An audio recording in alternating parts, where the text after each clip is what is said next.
পাখি পাখি হ্যাঁ কি গো, কি দেখলে? ছাদ থেকে এসেছিল, ছাদের দরজা হাট করে খোলা। কি কাণ্ড গো! কি আর করা যাবে, আমাদেরই ভুল, দরজা বন্ধ করতে ভুলে গেছি। নাকি শোনো, তুমি এই সমস্ত বিষয় নিয়ে জেঠিমণিকে পরমে কিছু বোন, আরো চিন্তা করবে। বাড়িতে যা অশান্তি চলছে না, ওরা অযথা চিন্তা করবে। আর আমার মনে হচ্ছে বাড়ি থেকে সেভাবে কিছু চুরি করে নিয়ে যেতে পারেনি চোরটা। যাকে তুমি ছাদের দরজাটা ভালো করে বন্ধ করে দিয়েছো? একদম সিকিউরলি আমি সবকিছু বন্ধ করে দিয়ে এসেছি। বাবা বাবা আমার কথাটা শোনো, ঘরে চলো, অনেক রাত হচ্ছে। ছাড়ো তোমাকে, চলো চলো। এসেছিল, লবটা যে কোথায় চলে গেল? লব বাবা, লব বাবা শোনো, লব লব। পাখি আমি বলছি, তুমি এত চিন্তা কেন করছো? সেভাবে কিছু নিয়ে যেতে পারেনি, কিছু হয়নি। তুমি ঘরে চলো চলো। আদৌ কি লোকটা চোর নাকি অন্য মতলব ছিল, সেটাই তো বুঝতে পারছি না। বাবাও এমন লবের কথা বলছিলেন, কি জানি কিসের সংকেত আবার। ভোলা মহেশ্বর, তুমি রক্ষা করো। পাখি এত কি ভাবছো? বলছি তো কিছু হয়নি, সেভাবে কিছু চুরি করতে পারিনি। চলো ঘরে চলো, এসো। আমি তো বলছি কিছু হয়নি সেভাবে। আর শোনো, তোমাকে যেটা বারবার করে বললাম,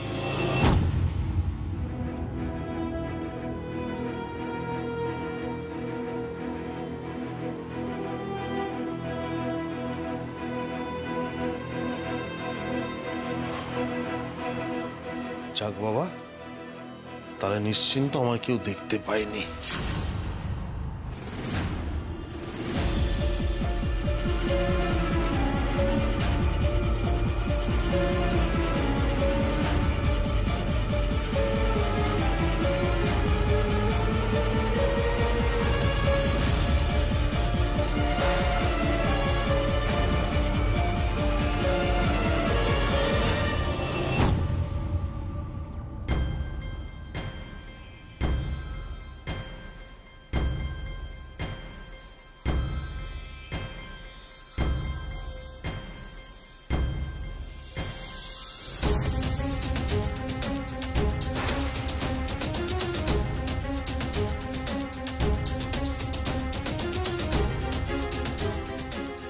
এবার সত্যিই মাথাটা খারাপ হয়ে যায় আমার।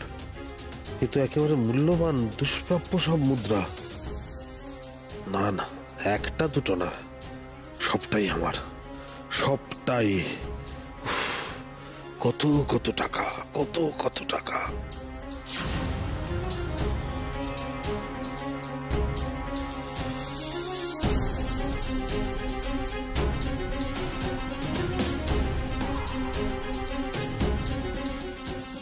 না, এভাবে খালি ঝাঁপি রাখলে ধরা পড়ে যেতে পারি।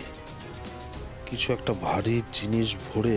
হ্যাঁ হ্যাঁ, বাড়িতে তো কয়লা আছে।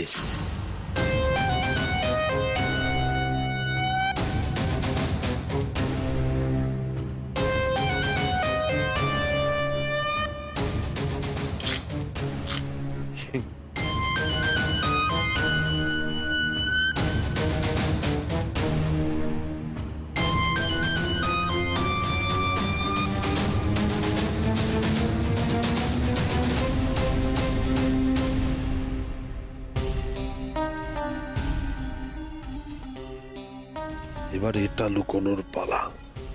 এমন কোথাও লুকোতে হবে যাতে কেউ টের না পায়। পরে সময় সুযোগ করে দোকানে দেখিয়ে দাম জেনে নিয়ে যেখানে বেশি দাম পাবো বিক্রি করে টাকা নিয়ে পগার পাড়। কোথায় লুকাই? বাগানে? না না না, মাটি খুললে তো বুঝতে পারবে না। ঘরে রাখা যাবে না, রান্নাঘরেও না। ছাদে ট্যাঙ্কের ভেতর ফেলে রাখলে কেউ টের পাবে না।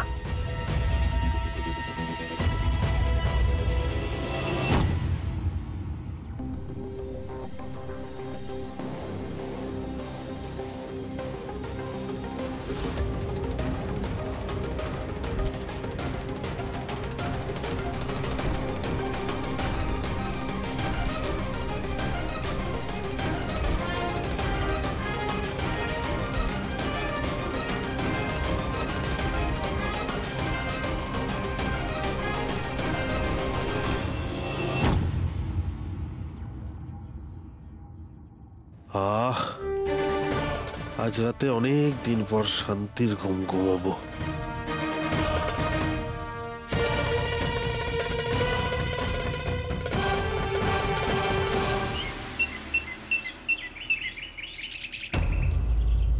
আগামীকাল মা মহালক্ষ্মীর পুজো। তোমরা তো জানো এবারের নিয়ম অনুযায়ী বাড়ির বউদের সব নতুন শাড়ি দেয়া হয়। তো এত অসুস্থতার মধ্যেও কর্তামশাই সে নিয়মে ব্যর্থ হতে দেননি। ওই শাড়িওয়ালা ডেকে শাড়ি নেওয়া হয়েছে। তো সব বউদের জন্য নেওয়া হয়েছে নতুন শাড়ি। শুধু বউদের জন্য রেখেছো মা? আর মেয়ের জন্য? এবারে নিয়ম অনুযায়ী তুমি আর খুকু যেমন প্রত্যেক বছর পেয়ে এসেছো পুজোর নতুন শাড়ি, এই বছরও পাবে। কিন্তু শাড়িটা পাচ্ছ বলে এটা ভেবে নিও না যে এই বাড়িতে তোমার থাকাটা আমি মেনে নিচ্ছি।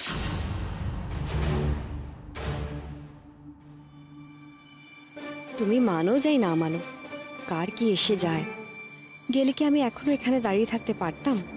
না রাঙা বউ,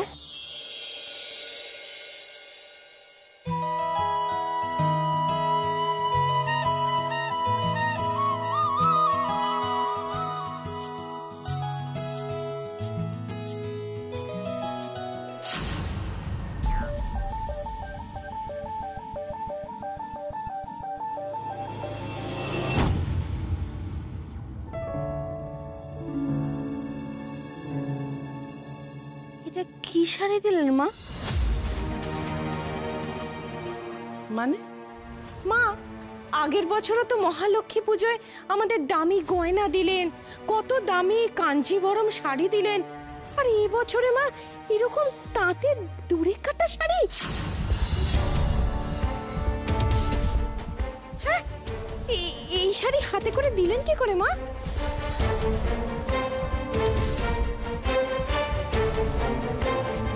তোমরা এভাবে কেন বলছো? শাড়িগুলো তো ভালো। আসলে কি বলতো রাগাবো, তুমি তো ভিখিরি পরিবার থেকে উঠে এসেছো, যা পাও সেটা কি মাথায় করে রাখতে চাও। আমাদের তো আর ব্যাপারটা সেরকম নয় না। ফুল বউ, যা মুখে আসছে তাই বলছো। 1000বার আমি তোমাদের বলেছি এই মেয়েটার মুখের যোগ্যও তোমরা নও।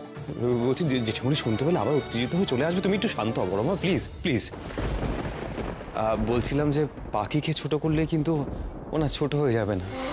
তার কারণ ও যে কোনো পরিস্থিতিতে নিজেকে মানিয়ে নিতে জানে, আর সেটাই ওর সব থেকে বড় গুণ। আর ও খুব ভালো করে বোঝে যে কতটুকু হলে জীবন চলে যায়। আর আমার মনে হয় এই গুণটা সবার থাকলে ভালো থাকা যায়। সত্যি রাঙা ঠাকুর, না তুমি তোমার বউয়ের থেকে কতটা কি শিখেছো না শিখেছো জানি না, তবে লেকচার বাজিটা কিন্তু একদম ভালো কপি করেছো। কিছু মনে করবেন না মা, একটা কথা বলছি। দিতে না পারলে দিতেন না, তাতে কিছু এসে যেত না। তা বলে এরকম একটা তাঁতের দূরে কাটা শাড়ি, হ্যাঁ, এ তো বাড়ির কাজের লোককেও আমরা কখনো দিইনি। এই শাড়ি নিতে না মা আমাদের সম্মানে যথেষ্ট বাড়ছে। শোনো, সামর্থ্য যখন ছিল তখন তো প্রাণ ভরে ঢেলে দিয়েছি, একবারও মুখ ফুটে চাইতে হয়নি। জেঠুমনি তুমি আবার আসতে গেলে কেন? যে আমি নাকুশ, আজ বেলার ওপর সব চাপিয়ে দেওয়া অন্যায় হবে। ওদের 1000 অন্যায় সহ্য করেও যখন সামর্থ্য ছিল তখন প্রাণ ভরে দুহাত খুলে দিয়েছি। নিজের অহংকারকে প্রশ্রয় দেওয়ার জন্যই হোক, অথবা অনুষ্ঠানের দিন বাড়ির লোক খানিকটা আনন্দে থাকবে সেইটা ভেবেই হোক। কিন্তু আজ যখন আমাদের দিন আনি দিন খাই অবস্থা, এই মহালক্ষ্মী পুজোর দিন বাড়ির লক্ষ্মীদের জন্য শাড়ি এলো, তারপরে এই কটু বাক্য শোনা কি আমাদের প্রাপ্য? বলো তোমরা। কাঁদুনি গাছে দেখো, ছবি বিশ্বাস আর উত্তম কুমার দাঁড়িয়ে আছে। এদের এসব বলে কোনো লাভ আছে কর্তামশাই? যদি বোঝবার হতো নিজেদের এই বেহাল হাল দেখেও কি বুঝতো না? আসলে ফুল বৌদি, সোনা বৌদি, এবারে ফ্যাক্টরিটা পুড়ে না গেলে হয়তো আরেকটু খরচা করা যেত। আসলে আলতা বানানোর মেশিনটাই তো অকেচো হয়ে গিয়ে এত সমস্যা হয়েছে। দেখো, আবার ফ্যাক্টরিটা চালু করতে পারলে, আবার ব্যবসাটা আগের মতন হয়ে গেলেই আবার বেশ সবকিছু ঠিক হয়ে যাবে, এত সমস্যা হবে না। ফ্যাক্টরি আর এ জীবনে দেখে যেতে পারবো বলে তো মনে হয় না। হ্যাঁ, এদের কি লজ্জা বলে কিছু নেই? দাদা, দাদা ফ্যাক্টরিতে নাকি মেশিন ধরা হয়ে গেছে। হ্যাঁ, আমাকে বলছি কেন? হ্যাঁ, আমি তো ইঞ্জিনিয়ার, আমি গিয়ে মেশিনটা ঠিক করে দিতাম। হ্যাঁ চল, আমি যাবো ফ্যাক্টরিতে যাবো, আমি মেশিন ঠিক করে দেবো। না না না বাবা, তোমাকে কোথাও যেতে হবে না বাবা, তুমি এখানে থাকো। দাদা, এই ছেলেটাকে তুই ওই বাড়িতে রেখেছিস কেন বলতো? সব সময় ফটার ফটার করে বার করে দাও। অমন কথা বলতে নেই ভাই। ওরে ওই তো তোর সব না, তুই ফ্যাক্টরিতে যেতে চাইলে যা, আমার কোনো আপত্তি নেই। জেঠিমণি আমি বলি কি, বাবাকে না নিয়ে যাওয়াটা কিন্তু একদম ঠিক হবে না। কুশ, আমার কিন্তু উল্টোটাই মনে হয়। আমার মনে হয় ভাই ফ্যাক্টরিতে গেলে ও বাস্তবের মুখোমুখি হবে, সেটা ওর অবস্থার উন্নতিতে সাহায্য করবে। আর ফ্যাক্টরিটা হয়তো ভাইয়ের হাত দিয়ে ঠিক হবে। ঈশ্বরের হয়তো তাই ইচ্ছে। ওই দেখো কি হলোটা কি? দাদার কথা তোমার কানে যাচ্ছে না? চলো চলো কারখানায় চলো। আরে দাঁড়িয়ে রইলে কেন? চলো। আচ্ছা ঠিক আছে, যাও কুশ। এসো পাখি। নিন মা, আপনাদের শাড়ি আপনাদের কাছেই রাখুন। আপনাদের পছন্দ তেমন ভালো না, আর ভালো জিনিস কেনার ক্ষমতাও এখন নেই। চল। তোমাদের ক্ষমতা আছে ভালো জিনিস কেনা? কখনো ভেবে দেখেছো যে নিজেদের যোগ্যতা আছে কিনা, যে নিজেদের কাজটা নিজেরা করে নেব? চিরকাল শুধু নিজের শ্বশুর মশাইয়ের পয়সায় আর নিজেদের বরের পয়সায় যত জাঁকজমক দেখাবার দেখিয়েছো। একবারও ভেবে দেখেছো সে টাকাগুলো কোত্থেকে আসে? তাও তো শ্বশুর মশাইয়ের পয়সা আসে সৎ পথে, তোমাদের বড়দের তো তাও না। আর এখন তো অসৎ পথে টাকা আসারও কোনো উপায় নেই। একজনের বরের মাতারি ঠিক নেই, আর একজনের বর তো এখনো বেকার। তবু তোমাদের গুমর দেখে আমি অবাক হয়ে যাই গো। না অবশ্য তোমাদের আর কি শিক্ষা দেব? নিজের মেয়েটাকে মানুষ করে উঠতে পারলাম না। বাপের বাড়ির দুর্দিনে দেখো তাকে দেখতে পাওয়া যায় না, চাওয়ার বেলায় দু হাত পেতে চলে আসছে একেবারে।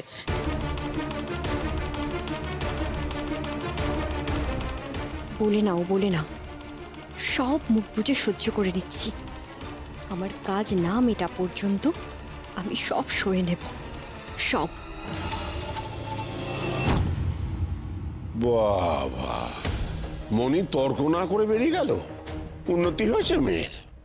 আসলে কি বলুন তো বাবা, আপনাদের এই যুক্তিহীন কথাগুলোর না মানে কি উত্তর দেবে কেউ ভেবে পায় না। ওই জন্য মনি চলে গেল, আমরাও চলেই যাচ্ছি। চলে এসো সোনাদি। হ্যাঁ হলো হলো তো, দেখলে তো কর্তামশাই, এদের জন্য কিছু করার না কোনো মানেই হয় না।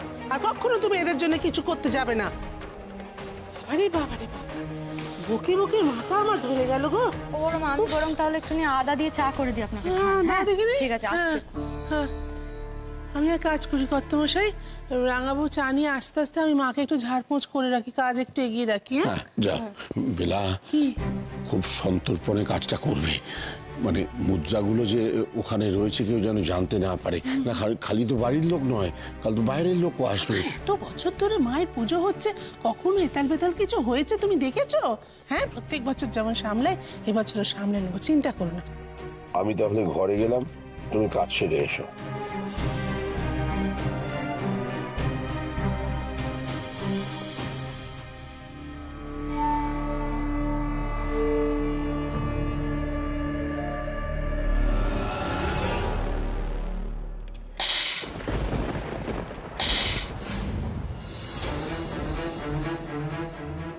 আওয়াজটা কেমন যেন হলো। এই তো ওই মুদ্রার আওয়াজ বলে মনে হচ্ছে না, কেমন যেন হালকা। মা গো, একবার দেখে নি।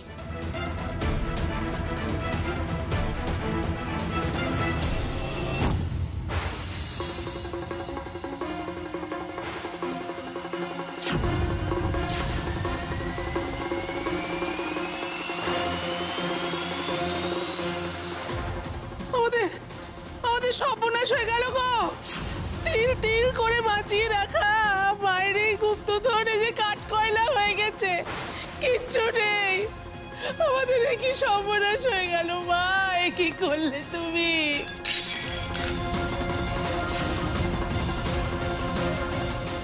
কাল রাতে বাড়িতে তো চোর ঢুকেছিল, সেই কি ওই গুপ্তধন চুরি করে নিয়ে পালালো?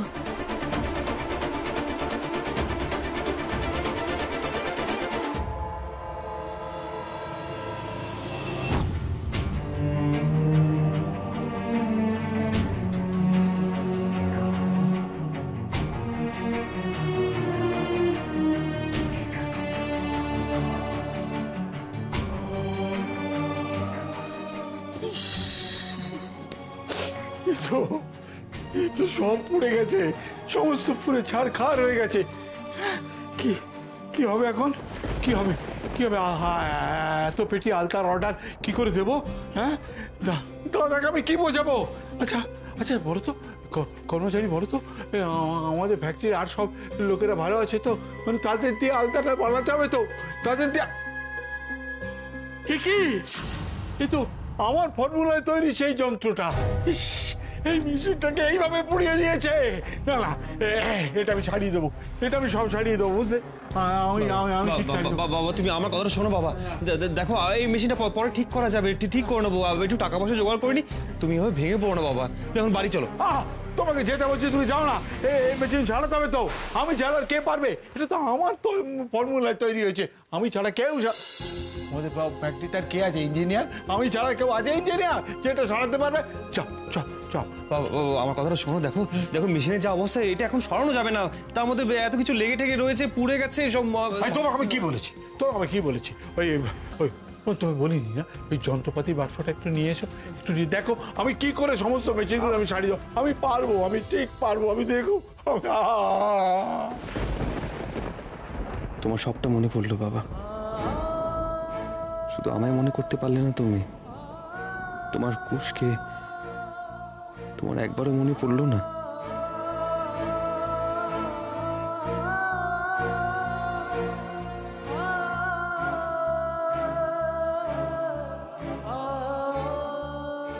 বাবা ছাড় করে দিয়েছি। বাবা এনেছো? দাও আমাকে, দাও আমাকে একটু দাও। না বাবা, আমি একটা কথা বলি, এখানে সমস্ত ভাঙাচোরা জিনিস পড়ে রয়েছে, আমি কিছু এনে দিই। তুমি যাও তো, তুমি যাও, আমাকে আমার কাজটা আমি করতে দাও। তুমি পারবে এটা করতে? পারবে না? যাও যাও, আমি করে দিচ্ছি।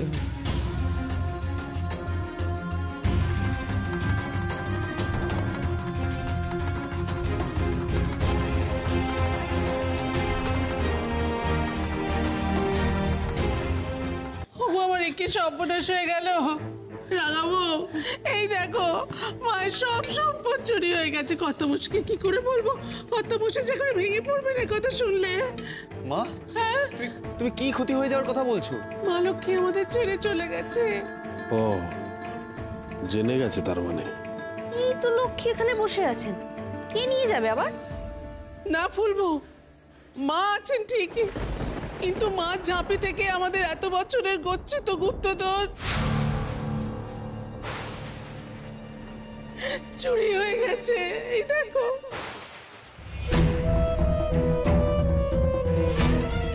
কি বলছেন মা? এই গুপ্তধনের কথা তো আমরা কোনোদিন জানতাম না মা। আমি আর কর্তামশাই ছাড়া কেউ জানতো না এই গুপ্তধনের কথা। হ্যাঁ, সব না জানিয়ে জানিয়ে রেখে দিন আর ধ্বংস করুন। গুপ্তধনের মতো মূল্যবান সম্পদ কেউ মা এই লক্ষ্মীর ঝাঁপিতে এরকম খোলা জায়গায় রেখে দেয়? লোকে এগুলো বাড়িতে রাখে, রাখে ব্যাংকের লকারে। ইস, ছি ছি ছি ছি ছি ছি, কত টাকার ক্ষতি হয়ে গেল। ওগুলো থাকলে তো বেঁচে কিছু পয়সা আসতো। ফুলটা করবো সব সময় টাকা টাকা টাকা ছাড়া আর কিছু ছিল না। বৌদিরা তো ভুল কিছু বলেনি ফুলদা। ওই জিনিসগুলোর মূল্য তো কম নয়। আজ বাড়ির যা দৈন্যদশা, একসময় বাড়ির লোকেরা ঠিক করে খেতে পর্যন্ত পাচ্ছিল না। আর তখন তো মা শুধু গলা শুকিয়ে গেছে, একবারের জন্য এই ধন সম্পদের নাম নেয়নি। শোনো মনি, এটা বেচে সংসারের ভাত কেনা হবে এমন চিন্তা কোনোদিন আমাদের মাথায় আসেনি। এটা ওই জন্য নয়, এটা মায়ের সম্পদ, মায়ের আশীর্বাদ, তাই মায়ের কাছে ছিল রাখা। এত বছর তো ওখানেই ছিল। মাঝখানে যখন আমরা বাড়িতে ছিলাম না, তখনও তো মা তার সম্পদ নিজেই আগলে রেখে দিয়েছেন, কিচ্ছুটি ক্ষতি হয়নি গো। আর আজকে যখন বাড়ি ভর্তি লোকজন আমরা সবাই আছি, তখন এই জিনিসটা নেই, এটা কি করে হতে পারে? ও রাগাবো, কালকে পুজো, আর আজ মা মহালক্ষ্মী তার সম্পদ এভাবে আমাদের হাত থেকে সরিয়ে নিলেন। এ কোন অমঙ্গলের ইঙ্গিত রাগাবো? আমার ভারী আশঙ্কা হচ্ছে, আমার গা হাত পা কাঁপছে, বিশ্বাস করো। কে নেবে বলো তো? বাড়ির মধ্যে থেকে তো জিনিসটা উবে যাবে না। চারদিকটা ভালো করে খুঁজে দেখবো। বড়মা, বলছি আপনাদেরকে জানানো হয়নি একটা কথা। কাল রাতে না বাড়িতে চোর এসেছিল। কে?